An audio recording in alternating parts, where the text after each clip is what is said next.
मंडळी, लग्नानंतर होईलच प्रेम या मालिकेचा आजचा म्हणजेच 29 मेचा एपिसोड रिव्ह्यू तुम्ही ऐकत आहात. प्रेक्षकांनो, आजच्या एपिसोडमध्ये त्यांनी असं दाखवलंय की जीवा नंदिनीपासून काहीतरी लपवतोय. ते सत्य नंदिनीला जाणून घ्यायचंय. आता ते सत्य तर तिला कळलंच आहे आणि मागच्या 2 भागात तर काही नाही. विजयला त्याचं पाकिट हरवलंय हे कळलंय आणि जीवा आणि नंदिनीने ते खोटं पोट आणलंय आणि पार्थने जो टी शर्ट आणला होता ना त्याच्या होणाऱ्या बाळासाठी, तो मानिनीला कळला आणि त्यावरून ती चिडली आणि पार्थला चांगले धबुके भेटलेले आहेत बरं का. बाकी विशेष मागच्या 2-3 भागामध्ये काही झालेलं नाहीये. मालिका आपली जरा स्लो डाऊन चालली आहे खरी, पण बघूयात आता पुढे काय काय घडामोडी घडतायत ते. सुरुवातीला आपण बघतोय रात्री पार्थ झोपलेला असताना काव्या गपचूप उठून काहीतरी खात असते. पार्थ तिच्या मागे लागतो उठून आणि म्हणतो, सांगा बरं काय खाताय. काव्या ते लपवत असते पण पार्थ ते शोधून काढतोच. काव्या बर्फ खात असते. पार्थ ते बघतो आणि म्हणतो, बाप रे बर्फ. तिच्या मागे मागे करताना त्याचं पोट दुखतंय बरं का. मागे मिसळ खाल्ल्यावर पोट दुखत होतं ना, ते अजून रिकवर झालं नाही असं तो काव्याला म्हणतो. काव्या, हे काय बर्फ? मला असं वाटतंय की आपल्या पोटी महादेवाचा अंश वगैरे जन्माला येणार आहे की काय. काव्या म्हणते, चांगलंय की मग अहो देशमुख. पार्थ विचारतो, हे तुम्ही किती दिवसापासून करताय. काव्या म्हणते, 4था दिवस आहे. पार्थ म्हणतो, 4था दिवस? हे काय आहे काव्या. काव्या म्हणते, आता मी काय करू, मला होते बर्फ खायची इच्छा. मला बर्फ खायचे डोळे लागलेत बहुतेक देशमुख. बापरे, आता पार्थला टेन्शन आलं ना. कोणाचे काय तर कोणाचे काय डोहाळे असतात बरं का मंडळी. मला सुद्धा खरं तर तसं तर 7व्या महिनी वगैरे होतं ना, म्हणजे इन जनरल कोणाच्या बाबतीत केव्हाही होऊ शकतं म्हणा. पण मला ना असं 7व्या-8व्या महिनी मिरच्या खाव्याशा वाटत होतात. काकडी मिरच्या नसतात का त्या तळलेल्या, त्या खाव्याशा वाटायच्या मला. तर बघा आता पार्थ म्हणत असतो, ते बाळ माझ्यावर गेलं असेल ना तर ते चांगलंच आहे, पण तुम्ही एसी फुल करता ओ काव्या. काय तुम्ही हे टुंड्रा प्रदेश करून ठेवता आपल्या खोलीच्या. नाही नाही नाही नाही, ते बर्फ नाही खायचा, ते खायचा नाही बर्फ. आता काव्याने हळूच एक बर्फ चोरला बरं का पार्थच्या नकळत. पार्थ आता ती वाटी तिच्या हातातनं हिसकवतो आणि ठेवून देत असतो टेबलवर. तेव्हा काव्याने त्या बर्फाचा तुकडा काव्याच्या पाठीमध्ये असं घातलाय गंमत करायला म्हणून. पार्थ नाचतो ते बर्फ घातल्यावर. काव्या हसत असते त्याला बघून आणि म्हणत असते, नाचा नाचा अजून नाचा. पार्थ आता फायनली तो बर्फ काढतो आणि म्हणतो, काय चाललंय तुमचं, झोपा गपचूप. काव्या म्हणते, नाही मला बर्फ खायचा आहे ना. काय तुम्ही देशमुख. मग पार्थ म्हणतो, झोपा काव्या, रात्री बेरात्रीच्या अशा किचनमध्ये फिरता तुम्ही, भूत दिसलं तुम्हाला तर. काव्या त्याला जवळ घेऊन म्हणते, माझ्या शेजारी रोज एक भूत झोपते की, मग दुसऱ्या भूताचं काय. पण भूताचं वगैरे माहित नाही मला देशमुख. जीवा दिसला हो मला रात्रीचं फिरताना. पार्थ म्हणतो, जीवा. काव्या म्हणते, म्हणजे 4 पैकी 2 रात्र तर मला दिसलाच जीवा, आज पण दिसला. काय माहिती कुठे फिरत होता जीवा. काव्या असं म्हणून झोपत असते. तेव्हा पार्थ विचार करायला लागतो जीवाचा. काव्या म्हणते, काय झोपा ना देशमुख. पार्थ म्हणतो, झोपतो, पण आता बर्फ खायचा नाही काव्या. काव्या आता पार्थ झोपलाय याची वाट बघते आणि पुन्हा एकदा तिला त्या वाटीतला बर्फ खायचा असतो. पण पार्थ जागाच असतो. तो ओढून म्हणतो, काव्या बर्फ खायचा नाही. त्यामुळे काव्या बिचारी बर्फ न खाताच झोपून जाते. काय झालंय ना मंडळी, जीवाला ना जरा जास्तीच त्यांनी टू मच इमोशनल दाखवलंय. त्यांचं बाळ मिसकॅरेज झालंय, पण ते दोघे म्हणजे नंदिनी आणि जीवा या सगळ्या गोष्टीचं सत्य घरच्यांपासून लपवत आहे आणि नंदिनी अजूनही प्रेग्नेंट असल्यासारखीच घरात वावरते ना. तर आता बघा, यांच्यासमोर खूप अडचणी येणार आहेत. आता पहाट झालीये. नंदिनी तिथे पायऱ्यांवर बसलेली असते एकटीच विचार करत. जीवा येतो जिमला जाण्यासाठी खाली आणि म्हणतो, नंदिनी काय ग इथे एकटी का बसलीयस. नंदिनी म्हणते, सहज बसले. पण काय हो जीवा, तुमचे डोळे असे का सुजलेत. जीवा म्हणतो, माझे डोळे सुजलेत, छे छे अजिबात नाही, माझी तर चांगली झोप झाली आहे. नंदिनी त्याला म्हणते, खोटं बोलताय तुम्ही जीवा, खोटं बोलताय माझ्याशी. जीवा म्हणतो, खोटं? अगं मी का खोटं बोलू. त्यावर नंदिनी म्हणते, तुम्ही काहीतरी लपवताय जीवा माझ्यापासनं. जीवा म्हणतो, काहीतरीच काय नंदिनी, का लपवेल मी तुझ्यापासनं काही. नंदिनी म्हणते, अजून किती लपवणार आहात जीवा. जीवा म्हणतो, म्हणजे अगं काहीतरीच काय नंदिनी, मी कशाला तुझ्यापासनं काही लपवेल. तेव्हा नंदिनीला तो सहज म्हणतो, नंदिनी पोट. मग लगेच नंदिनी आता जीवाचा हात पोटावर ठेवून म्हणते, हो अहो जीवा फील होतंय ना. जीवा म्हणतो, हो हो हो होतंय, पण आपण जे काही बोलत होतो ते काळजी घे बरं का. नंदिनी म्हणते, मी माझाच एक जाडसर दुपट्टाच. जीवा म्हणतो, तुला भार होत नाहीये ना. त्यावर नंदिनी म्हणते, नाही जीवा, पण या दुपट्ट्याच्या आत मी जे सहन करतेय, जे लपवतेय त्याचा भार होतोय. पण अजून काही लपवाछपी माझ्यापासून करू नका. तुम्ही काही लपवत नाही आहात ना माझ्यापासून. जीवा म्हणतो, नाही ग नंदिनी, मी तुझ्यापासून काय गोष्टी लपवू. जीवा तिला म्हणतो, नाही ग, मी काही लपवत नाहीये. नंदिनी आता काहीच बोलत नाही आणि जीवा आता म्हणतो, बरं चल मी जिमला जायसाठी निघतो. आता जीवा निघून गेल्यावर नंदिनी मनाशीच बोलते, जीवा मला माहिती आहे तुम्ही काहीतरी लपवताय. एक खोटं माझ्या पोटात आणि एक तुमच्या ओठात आहे. तुम्ही मला सांगत नाही आहात जीवा तुम्ही काय लपवताय, पण मी पण नंदिनी आहे. आजची रात्र संपेपर्यंत तुम्ही काय सत्य लपवताय हे मी शोधून काढेलच. नंदिनी असं मनाशीच बोलते आणि इकडे मानिनीबाई चहा करता करता डान्स करत असतात बरं का. आणि ते सगळं नंदिनी बघते. आता मानिनीनं असं चहा करतीये आणि ते पातेलं असं नाचवत नाचवत गॅसवर ठेवतीये. काही काही गृहिणींना सवय असते बरं का, आपलं काही पॅशन हॉबी अर्धवट राहिल्या ना की त्या अशा पूर्ण कराव्याशा वाटतात घरातल्या घरात. तसंच मानिनीचं झालंय. मानिनी हे सगळं करत असताना नंदिनी येते आणि बघते आणि आता मानिनीला असं कसं तरी होतं लाजल्यासारखं. मग नंदिनी म्हणते, आई तुम्ही किती गोड नाचता, खूप छान करत होतात तुम्ही हे जे काही करत होतात मगाशी ते. मानिनी म्हणते, अगं बाई काही नाही ग, चहा प्यायचा होता म्हणून सहजच आपलं काहीतरी. आता नंदिनी म्हणते, आई तुम्हाला नाचाची आवड आहे ना, मग तुम्ही डान्स क्लास जॉईन करा ना, म्हणजे कथ्थक म्हणून नाही पण बॉलिवूड झुंबा काहीतरी करा ना. तर लगेच मानिनी म्हणते, गोड आहेस नंदिनी तू, मला ना आतापर्यंत खरंच कोणी असं म्हटलं नाही. अगं पूर्वी काय व्हायचं, विक्रम कामात व्यस्त, आमच्या वसुताई तर ऑफिस गाजवायच्या आणि रम्या लहान होती, ही सगळीच पोरं लहान होती ग. या सगळ्या पिल्लावळांचं करता करताना माझं जरा बाजूलाच राहिलं. त्यावर नंदिनी म्हणते, जाऊ द्या ना आई, झालं ते झालं, आता काव्य आणि मी आहोत ना. हा काव्याचा असतो अभ्यास पण मी आहे ना. तुम्ही मस्त वेळ काढा आणि डान्स क्लास वगैरे जॉईन करा ना. मग आता मी आहे, तुमची सगळं काही मी करून घेईल काम. तेवढ्यात मानिनी म्हणते, अगं ए नंदिनी तू विसरली आहेस का. त्यावर नंदिनी म्हणते, मी काय विसरले आई. त्यावर मानिनी म्हणते, अगं तुला का स्वतःची काळजी घ्यायची आहे ना. नंदिनी लगेच म्हणते, मला काय झालंय, मी फिट आणि फाईन आहे. त्यावर मानिनी म्हणते, अगं वेडे 7 महिन्यानंतर तुझ्याही हातात बाळ असणार आहे. आता एकदम नंदिनी भानावर येत म्हणते, ओ हो आई बरोबर आहे तुमचं. आई मी बाळ सांभाळून करेल ना सगळं. मानिनी म्हणते, राहू दे ग आता माझं सगळं. मी काय म्हणते, अगं काव्याची चोरोटी भरायची आहे ना, तर घरीच काहीतरी गोड करूयात का. पण बाई तुमचं आजकाल साखर चालत नाही, गूळ चालत नाही, काय करायचं ग. नंदिनी म्हणते, आई आपण ओट्सचे लाडू करूया आणि गुळासाठी खजूर घालूयात, म्हणजे पौष्टिक पण होईल ना ते. आता सध्या खूप ट्रेंडिंग आहेत हे लाडू. त्यावर मानिनी म्हणते, बरं ट्राय करूयात. अगं मग पुढच्या महिन्यात पण हेच करूयात. लगेच नंदिनी म्हणते, आई पुढच्या महिन्यात. मानिनी म्हणते, काय ग नंदिनी, अगं बहिणीच्या नादात विसरतेस का सगळं. तुझी सुद्धा पुढच्या महिन्यात चोरोटी येईल ना, मग तुला पण हेच लाडू करूयात. तुझं सगळं नको का करायला व्यवस्थित. आता नंदिनीला पुन्हा ते खटकतं. काय झालंय ना मंडळी, एवढं मालिकेमध्ये खेचून धरलाय ना त्यांनी एकच विषय, आणि काम तर सगळे कलाकार उत्तम करतायत, त्यात काही शंका नाही. पण कधी एकेकाळी ही सिरियल आपल्याला खूपच आवडायची, मस्त वाटायची. पण आता जरा ट्रॅक त्यांनी घसरवलाच आहे बरं का. तेवढ्या तिथे काव्य येते बरं का आणि म्हणते, अरे ताई आपण सोबतच भरूयात का दोघींची चोरोटी. असं म्हणून ती पटकन नंदिनीच्या पोटावर हात ठेवते. तेव्हा नंदिनी पटकन त्याआधी स्वतःचा हात पोटाला लावते बरं का, काव्याच्या लक्षात येऊ नये म्हणून. पण काव्याला काही ते समजलं नाही. आता काव्या म्हणते, आपण सोबतच चोरोटी भरूयात का ताई. त्यावर मानिनी म्हणते, अगं असं कसं चालेल, अगं सेलिब्रेशनचा चान्स नका सोडत जाऊ गं पोरींनो, पुढच्या महिन्यात पुन्हा सेलिब्रेशन करायला मिळेल ना. त्यावर काव्या म्हणते, हो आई तुमचं पण बरोबर आहे, पण देशमुख गेले का हो बिघडलेलं पोट घेऊन ऑफिसमध्ये. मानिनी म्हणते, हो गेलाय खरा, पण डब्बा विसरून गेलाय.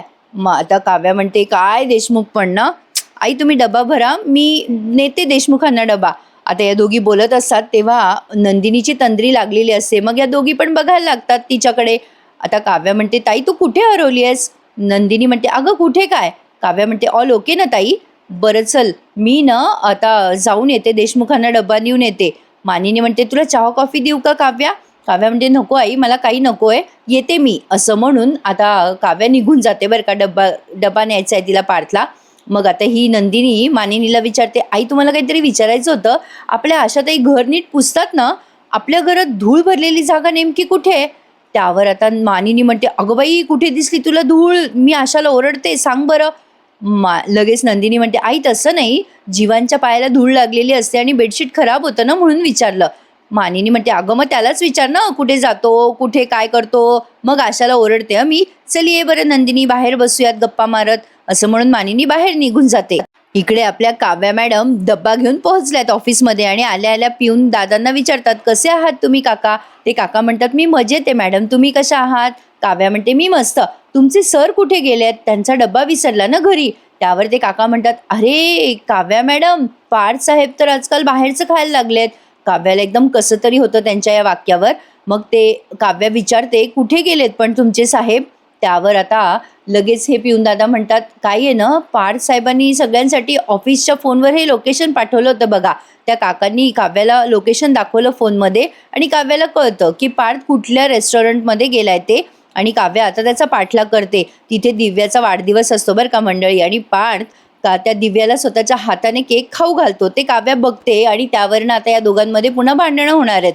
तर बघा, इकडे आता जीवा जिममधनं आलाय आणि इकडे तिकडे बघतोय, कोणी घरात नाहीये ना, आणि आता लगेच स्वतःच्या तोंडावर पाणी मारून घेतोय. म्हणजे त्याला असं दाखवायचंय की तो वर्कआउट करून आलाय. खूप घाम येतो ना व्यायाम केल्यावर, तसं तो असं दाखवतोय. पण ऍक्च्युली तो जाऊन आलेला नाहीये जिमला.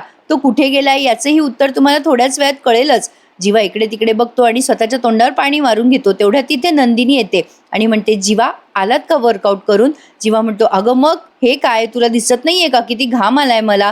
अगो आज खूप जास्ती वर्कआउट करून घेतलं माझ्या ट्रेनरने माझ्याकडनं, जरा जास्तीच दमायला झालंय. मी मी जरा जातो, हां फ्रेश होऊन. नंदिनी म्हणते, खूप घाम आलाय जीवा तुम्हाला. अहो अंघोळ करून घ्या, आणि पायाला धूळ पण लागली असेल ना तुमच्या. जीवा म्हणतो, काय अगं काही काय नंदिनी, बरं चला आलो आंघोळ करून, असं म्हणून आता तो निघून जातो. पण आता इथे जरा रिकॅप दाखवला आपल्याला. जेव्हा जीवा घरात येतो ना आणि ते पाणी असं अंगावर मारून घेतो, तेव्हा नंदिनीने त्याला चोरून पाहिलेलं असतं. हे सगळं आपल्याला थोडंसं रिवाइंड करून दाखवलंय बरं का त्यांनी. नंदिनीला कळतं की जीवा तिच्याशी खोटं बोलतोय, पण जीवा हे सगळं का करतोय हेच तिला कळेनासं झालंय. तर मंडळी आता पार्थचा सीन दाखवलाय. पार्थ आता त्याच्या ऑफिसच्या लोकांना घेऊन बाहेर गेलाय. कसलं तरी त्यांच्या ऑफिसचं सक्सेस मिळालंय त्यांना, आणि त्यात प्लस म्हणजे या दिव्याचा वाढदिवस पण आहे, त्यामुळे डबल सेलिब्रेशन ते करतात हॉटेलमध्ये जाऊन. पार्थ जरा ओव्हरच करतोय बरं का मंडळी, आणि त्यातनं ती दिव्या तर प्लॅन केलेलीच आहे. आपल्याला थोडा थोडा अंदाज आलाय, तसं त्यांनी रिव्हील केलेलं नाहीये. पण काव्या आणि पार्थमध्ये भांडणं लावण्यासाठीच दिव्या आलेली आहे बरं का मंडळी. आता पार्थ म्हणतो डबल सेलिब्रेशन आहे, त्याच्या सगळ्या ऑफिसच्या कलिगशी तो बोलत असतो. दिव्या मॅडमचा वाढदिवस पण आहे आणि आपल्या ऑफिसचं पण सक्सेस आपण सेलिब्रेट करतोय. आता तो सगळं हे सेलिब्रेशन करताना तिथे काव्या पोहोचतेच बरं का. आता दिव्यासाठी पार्थने केक पण मागवलेला आहे. आता ऑफिसमधल्या एखाद्या कलिगचा वाढदिवस असला तर मागवतात केक वगैरे, तसं जनरलच झालंय. पार्थच्या मनात तसं काही नाही आहे, पण दिव्या तसं प्रिटेंड करायला लावते पार्थला. ती खूप मागे मागे करते बरं का पार्थच्या. दिव्या आता केक कापते बरं का, आणि त्यातलीच एक एम्प्लॉई, ही जी नेहमी फोटो काढत असते ना पार्थ आणि दिव्याचे, ती फोनवर बोलत बोलत बाहेर येते आणि नेमकी काव्या तिथे येते. मग तिचं फोनवरचं बोलणं ती थांबवत म्हणते, अरे मॅडम तुम्ही इथे? त्यावर काव्या म्हणते, हो तुमचे देशमुख साहेब डब्बा विसरले होते ना, त्यांना डबा द्यायला आले होते. कुठे आहेत ग सर तुमचे? त्यावर ती मुलगी म्हणते, मॅडम त्या साईडला आहेत सर, पण थांबा ना मॅडम, मला तुम्हाला काहीतरी सांगायचं आहे. काव्या म्हणते, काय? आता ती म्हणते, ॲक्च्युली तुम्हाला काहीतरी दाखवायचं आहे, हे बघा. आता पार्थ आणि दिव्याचे असे जरा वेगळ्याच लुकमधले फोटो तिने काव्याला दाखवले. आता हे फोटो पाहिल्यावर कुठली बायको भडकेलच बरं का मंडळी. नॉर्मल कोणती बायको असो ती भडकेलच, पण तरी पण काव्याने जरा विश्वास दाखवलाय पार्थवर बरं का. आता ती मुलगी म्हणते, सर ॲक्च्युली त्या दिवशीच मी मॅडम तुम्हाला हे दाखवणार होते फोटो, पण पार्टीच्या दिवशी तुम्ही आणि सर खूप हॅपी होतात म्हणून तुम्हाला नाही दाखवले मी हे फोटो. त्यावर आता काव्या म्हणते, अगं जाऊ दे, झालं असेल हे सगळं कुठल्या तरी सिच्युएशनमध्ये, पण तुमचे सर तसे नाही आहेत. माझा नवऱ्यावर माझा पूर्ण विश्वास आहे. त्यावर ती मुलगी म्हणते, मॅडम तुम्ही असं साधं राहू नका, जरा बघा तरी हे फोटोज. काव्या म्हणते, बघितलं ना, मी बघितलं ना एकदा, पुन्हा पुन्हा बघून मी काय करणार आहे? अगं माझ्या नवऱ्यावर पूर्ण विश्वास आहे. आता त्यावर ती मुलगी म्हणते, मॅडम आमचा पण सरांवर खूप विश्वास आहे बरं का, पण समोरून त्यांच्या कोणी गळ्यात पडत असेल तर? आता त्या मुलीने असं म्हटल्यावर काव्याच्या मनात संशयाची पाल चुकचुकली. काव्या आता ती मुलगी निघून जाते एवढं बोलून, आणि काव्या आता जरा भडकतेच. तेवढ्यात आता बाकीचा स्टाफ येतो काव्याला भेटायला आणि म्हणतो, मॅम तुम्ही इथे? त्यावर काव्या म्हणते, हो सरांनाच भेटायला आले होते तुमच्या. मग त्यावर आता ती मुलगी म्हणते, दुसरी स्टाफ, की जा ना मॅम, सर आताच आहे, आम्हाला उशीर होतोय म्हणून आम्ही निघालो. आता काव्या आणि नंदिनी दोघींच्या मनात संशयाचं भूत पेरलेलं त्यांनी दाखवलंय. इकडे नंदिनीला संशय आलाय जीवाचा आणि काव्याला संशय आलाय पार्थचा. पण जीवा बिचारा इनोसंट आहे बरं का मंडळी. तो ना त्या बाळामुळे, म्हणजे त्याचं बाळ गेलं ना, त्यामुळे थोडंसं जरा त्याला परिणाम झालाय असं म्हणायला हरकत नाहीये. तो खूप इमोशनली डॅमेज झालाय. बापरे, हे सगळं ना प्रेक्षकांनो आपल्या समज के बाहेर आहे असं म्हणायला हरकत नाहीये. ज्याच्यावर बीतते ना त्यालाच हे सगळं कळू शकतं असं म्हणायला हरकत नाहीये. नंदिनी आता विचार करत असते, जीवा माझ्यापासून का लपवत आहेत हे सगळं? तिला वारंवार जीवा तिच्याशी खोटं बोलतोय हे सगळं आठवत असतं. तिच्या बेडरूममध्ये ती विचार करत असते, आणि आता अचानक तिच्या दरवाजाचं दार वाजतं बेडरूमचं. तर मिथून काका आलेले असतात.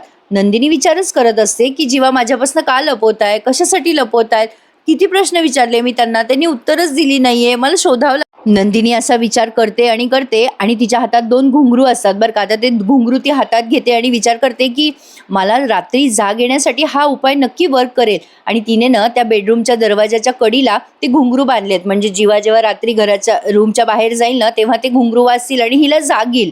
नंदिनीने ते घुंगरू बांधून ठेवलेत त्या दरवाजाला आणि आता विचार करते की आता नक्की हा उपाय वर्क करेल. जेव्हा जेव्हा रात्री जातील ना बाहेर तेव्हा हे घुंगरू नक्की वाजतील, असं म्हणून तिने त्या दरवाजाच्या कडीला ते घुंगरू बांधले. आणि आता पुन्हा विचारात गुंतलेली असते तेव्हा मिथून काका येतात बरं का आणि म्हणतात, ए पोरी अगं दार उघड ग. नंदिनी आता विचार करत असते मनात की मी हे जे करते ते माझ्या प्रश्नांची उत्तरं मिळवण्यासाठी. आले आले मिथून काका असं म्हणून दार उघडते बरं का. मिथून काका म्हणतात, अगं नंदिनी बेटा हे घे प्रसाद आणलाय, मी जरा मंदिरात गेलो होतो ना सगळ्यांसाठीच आणलाय, घे बेटा तू पण घे. नंदिनी म्हणते, हो काका, पण काय झालंय, तुम्हाला आणखीन काही सांगायचं आहे का? मिथून काका म्हणतात, हो तसं सांगायचं तर आहे पोरी, तुला काहीतरी विचारू का, राग नाही ना येणार? नंदिनी म्हणते, विचारा ना काका, नाही येणार राग. मिथून काका म्हणतात, तुझं आणि जीवाचं काही बिनसलं का गं पोरी, सहज वाटलं मला म्हणून विचारतोय. नंदिनी म्हणते, नाही नाही काका, असं का वाटतंय तुम्हाला? मिथून काका म्हणतात, अगं मी ते मेडिकलवाला आहे ना आपला नेहमीचा, त्याच्याकडे गोळ्या औषधं आणायला गेलो होतो आणि तिथेच वर ना कुठला तरी क्लास आहे बघ, कथ्थकचा क्लास आहे, तिथे आपला जीवा आपली जिमची बॅग घेऊन उभा होता ग. अगं नुसता उभा होता, तंद्री लागल्यासारखा, डोळ्यात पाणी होतं. मी जेव्हा जवळ जाऊन त्याला विचारलं ना, डोळ्यात पाणी का बरं रे बाबा, काय झालं जीवा? तर मला काहीतरी थातूरमातूर कारणं दिले. भूक लागली होती, वडापाव खात होतो म्हणून तिखट लागलं. आता मला सांग नंदिनी, जिमला जाताना कोणी वडापाव खातं का? बरं त्याच्या आधी मागच्या आठवड्यात मी त्याच क्लासच्या समोर त्याला उभं पाहिलं होतं. काय झालंय नंदिनी, काही बिनसलंय का बाई पोरी, म्हणून विचारलं ग. नंदिनी म्हणते, नाही काका आमच्यात काहीच बिनसलेलं नाहीये, मी बोलते जीवाशी, तुमचं दुसरं काही काम नव्हतं ना? मिथून काका म्हणतात, नाही ग, पण काय ना जीवाला काही झालं ना तर माझा जीव वर खाली होतो ग, त्याचं काही बिनसलं की मला सांगशील काही असेल तर? नंदिनी म्हणते, हो काका सांगते हां तुम्हाला, असं म्हणून आता मिथून काका निघून जातात. नंदिनी दार लावते आणि मिथून काकाच्या बोलण्यावर विचार करायला लागते. नंदिनी आता सारखा विचार करते, जीवा काय लपवत आहे माझ्यापासून, आता तो जो लपवतोय ना जीवा ते तिला लगेच कळणार आहे बरं का प्रेक्षकांनो. पण उद्याच्या भागात आता शेवटचं सीन तुम्ही बघत आहात. पार्थ आता सगळे एम्प्लॉईज गेल्यानंतर हॉटेलचं बिल देत असतो. पार्थ निघायच्याच तयारीत असतो तेवढ्यात दिव्या त्याच्या समोर येते आणि म्हणते, हे काय सर तुम्ही अजून इथेच? त्यावर पार्थ म्हणतो, तुम्ही काय करताय, तुम्ही अजून इथे का थांबलाय का? आता दिव्या त्याला उलट विचारून म्हणते, सर तुम्ही केक नाही खाल्ला अजून? पार्थ म्हणतो, अगं सॉरी मी गोड नाही खात. दिव्या म्हणते, असं काय करतं सर, माझं स्पेशल डे आहे, माझा वाढदिवस आहे, माझा बड्डेचा केक तुम्ही खाणार नाही? असं नाही करायचं सर, प्लीज खा ना, मी बड्डे गर्ल आहे ना, प्लीज प्लीज घ्या ना सर केक, सर प्लीज. आता पार्थ तो केक घेणार तेवढ्यात लगेच दिव्या म्हणते, थांबा थांबा मी भरवते, उगाच तुमचे हात खराब होतील. असं म्हणून तिने स्वतःच्या हाताने पार्थला केक भरवला बळजबरीच बरं का. आणि म्हणतोय, सर आता मला भरवा ना. पार्थ म्हणतो, का आता माझे हात घाण नाही होणार का? त्यावर दिव्या म्हणते, सर तुम्ही स्मार्ट आहात खूप, नाही कळतंय मला, पण तसं तर माझा स्पेशल डे ना, तुम्ही भरवा ना सर मला केक प्लीज, सर मेरा दिन बन जाएगा प्लीज. पार्थला तिला केक भरवायचा नसतो त्यामुळे तो मान बाजूला करतो, पण दिव्या त्याला लगेच इमोशनल करून म्हणते, सर असं काय करताय, माझ्या आईची आठवण येते मला, माझा वाढदिवस साजरा होतो ना तेव्हा माझी आई मला स्वतः केक भरवते, मी खूप मिस करते सर माझ्या आईला. आता तो पार्थ काय तिची आई आहे का, काही आपलं काही दाखवायचं म्हणून दाखवू लागले बरं का मंडळी. मला आता कसं होतंय काही सांगू शकत नाही मी तुम्हाला, पण असो. आता लगेच दिव्या म्हणते, सर रॉबिन आहे माझ्या घरी, तो नाही ना भरवू शकत केक, मला त्याला सांगितलं असतं ना सर, सर तुम्ही भरवा ना. मग पार्थ तिला केक भरवतो आणि बरोबर वेळेवरच काव्या तिथे पोहोचते. जेव्हा पार्थ तिला केक भरवत असतो तेव्हा आता काव्या या दोघांना बघून मोठ्याने टाळ्या वाजवायला लागते बरं का, सॉरी जोरजोरात टाळ्या वाजवायला लागते बरं का. पार्थ आता घाबरतोच जरा काव्याला बघून आणि म्हणतो, काव्या तुम्ही इथे? काव्या आता टाळ्या वाजवत वाजवत यांच्या समोर येते बरं का आणि म्हणते, वा देशमुख मज्जा चालली आहे की तुमची, वा वा. आता पार्थ म्हणतो, अहो काव्या तुम्ही इथे? त्यावर काव्या म्हणते, जिथे जिथे तुम्ही तिथे तिथे मी ना देशमुख. आता पार्थ म्हणतो, ॲक्च्युली मी सगळ्या स्टाफला घेऊन लंचला आलो होतो. काव्या म्हणते, अच्छा मग बाकीचे स्टाफ कुठे गेले हो देशमुख? आता काव्या त्याला उलट प्रश्न करते, ते कळतंय बरं का पार्थला. पार्थ म्हणतो, अच्छा माझ्याच लक्षात आलं नाही, तुमच्या दोघांचं काहीतरी वेगळं सेलिब्रेशन चालू होतं वाटतं देशमुख. आता पार्थ घाबरतो बरं का आणि म्हणतो, नाही नाही असं काही नाही काव्या. लगेच दिव्या म्हणते, हो मॅम असं काही नाही आहे, ॲक्च्युली ना आज माझा बर्थडे आहे आणि तुम्ही ना असं गैरसमज करून घेऊ नका हां मॅम. घ्या ना तुम्ही केक घ्या किंवा तुम्हीच मला भरवा. आता काव्या तिच्याकडे बघत पण नाही बरं का आणि म्हणते, "मी ना तुझ्याशी बोलत नाही आहे बरं का दिव्या." दिव्या म्हणते, "असं काय करतायत मॅम? तुम्ही मला विश पण नाही करणार का?" काव्या म्हणते, "हॅपी बर्थडे दिव्या." त्यावर दिव्या म्हणते, मॅम तुम्ही गैरसमज करून घेताय." काव्या म्हणते, "मी तुझ्याशी बोलते का? बाहेरचं खाऊन खाऊन तुमचं पोट बिघडत होतं ना देशमुख, म्हणून तुमच्यासाठी मरमर करत डब्बा आणला होता मी." काव्या आता राग बोलते बरं का देशमुखला आणि म्हणते, "तुमचं पोट बिघडू नये म्हणून काय हो देशमुख, डबा घरीच खाऊयात आता नाही का." आता पार्थला कळेना काव्याला काय उत्तर द्यावं ते. मग आता पार्थ चुपचाप बसलेला आहे बरं का. काव्या म्हणते, "चलताय ना देशमुख." आणि इथेच त्यांनी आजचा हा एपिसोड संपवला. आता उद्याच्या भागात आपण बघणार आहोत की काव्या मॅडम आता प्रचंड संतापलेल्या आहेत आणि देशमुखांशी बोलायला तयार नाही आहेत आणि देशमुख काव्याच्या पुढे पुढे करतायत. तेव्हा काव्याला तो बर्फ आणून देतो खायला आणि सॉरी सॉरी म्हणत असतो, पण काव्या आता तोच बर्फ त्याच्या डोक्यावर ओतून टाकते आणि तेही गादीमध्ये. गादीवर सगळं ओलं झालंय. इकडे आता जीवा रात्रीचा बाहेर निघालाय आणि नंदिनी जागी झाली आहे. त्याच्या मागे मागे जाते आणि बघते तर काय, तो स्टोरूम मध्ये जाऊन तो रिकामा पाळणा हलवत त्या पाळण्याला अंगाई म्हणत असतो. म्हणजे त्यांचं बाळ गेल्याचं दुःख तो असं बाहेर काढतोय प्रेक्षकांनो. नंदिनीला ते कळतं. बघूयात आता येणाऱ्या भागात पुढे काय घडेल. आजचा एपिसोड आवडल्यास लाईक, शेअर आणि सबस्क्राईब नक्की करा. भेटूयात उद्या पुन्हा एकदा. तोपर्यंत काळजी घ्या स्वतःची. धन्यवाद मंडळी.